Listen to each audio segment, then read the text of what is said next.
मैं आप लोगों का बहुत शुक्रिया अदा करता हूँ कि आप आए आज हमारे पास। ऐसा है कि अभी मुहर्रम का त्यौहार आ रहा है। मुहर्रम में हर गली में, इलाकों में स्टेज बना करके तकरीरें होती हैं 10 दिन तक। गणपति का त्यौहार आ रहा है, गणपति में मंडप बनता है, मूर्ति रखी जाती है। हमारे मुख्यमंत्री जी ने उन्होंने जो है गणपति की जो मंडप बनता है उसका फ़ीस पूरी माफ़ कर दिया कि चाहे इसके 1 रुपया नहीं लेना चाहिए क्योंकि रिलीजियस मामला है। तो जब मुझे मालूम पड़ा तो मैंने आज ही एयरपोर्ट गया था मैं, तो हमारे अखिलेश यादव साहब आ रहे थे आज, तो मालूम पड़ा उसी वक्त हमारे शिंदे साहब मुख्यमंत्री जी भी एयरपोर्ट पे आ रहे थे।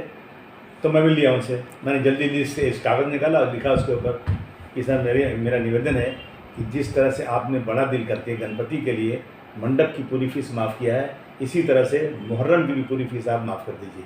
तो उन्होंने 1 मिनट में कह दिया चलो माफ़ आज से। तो मैंने कहा साहब, दूसरी बात मैंने उनसे कहा कि हमने आप पिछली बार कहा था कि जब इसके पहले जो महा विकास अघाड़ी की सरकार के पहले यहाँ पे जो बड़े जानवर आते हैं स्लॉटर हाउस में, उसकी जो मेडिकल चेकअप होता है उसकी 20 रुपये फ़ीस लगती थी। लेकिन महा विकास अघाड़ी आने के बाद उसकी फ़ीस 200 रुपये हो गई। तो सर उसको आप कुछ कम कर दीजिए। तो उन्होंने कहा कि चलो हम वापस 20 रुपया कर देते हैं। तो उन्होंने 20 रुपया कर दिया, लेकिन अधिकारियों ने वो 3 दिन बकरीद समझ के 3 ही दिन तक उसको चालू रखा। मैंने कहा कि आप इसको पूरे मतलब हमेशा के लिए, जब तक नया कोई लॉ नहीं आता है, हमेशा के लिए इसको आप जिस तरह 20 रुपये था वो कर दीजिए, या आपको चाहिए तो थोड़ा सा बढ़ा दीजिए आप। लेकिन उन्होंने कहा नहीं, मैं इसको 20 रुपये कर देता हूँ। और पूरे मुंबई में, पूरे महाराष्ट्र की बात नहीं है, पूरे मुंबई में स्लॉटर हाउस में जितने भी बड़े जानवर आएंगे उसका 200 की जगह पर 20 रुपये दिया जाएगा।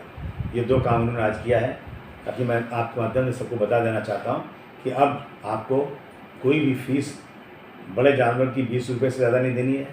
और अब आपको जो मंडप बनेगा, तो गणपति के तो पहले से माफ़ किया हुआ था, मुहर्रम के जो स्टेज बनेगा उस स्टेज के लिए भी कोई पैसा नहीं देना है, कोई डिपॉजिट नहीं देना है। सर, कहीं ना कहीं एक सवाल ऐसा उठता है कि कई सालों से देखा जा रहा है कि गणपति विसर्जन में लोगों को काफ़ी मुश्किलों का सामना करना पड़ता है। इस विषय पे आप क्या कहना चाहिए? नहीं, देखिए, जो अगर कोई बताए आपकी क्या दिक्कत है, क्या परेशानी है। जैसे तो कि विसर्जन के वक्त लोगों को जाने नहीं दिया जाता, उनके गार्ड्स ही लेके जाके विसर्जन करते हैं, ऐसा देखा गया, कई बार वीडियो भी वायरल हुआ है। नहीं, मेरे पास अगर कोई विसर्जन के कुछ लोग आते हैं और मुझे बताते हैं कि हमारी ये दिक्कत है, तो मैं समझ के कोशिश कर सकता हूँ।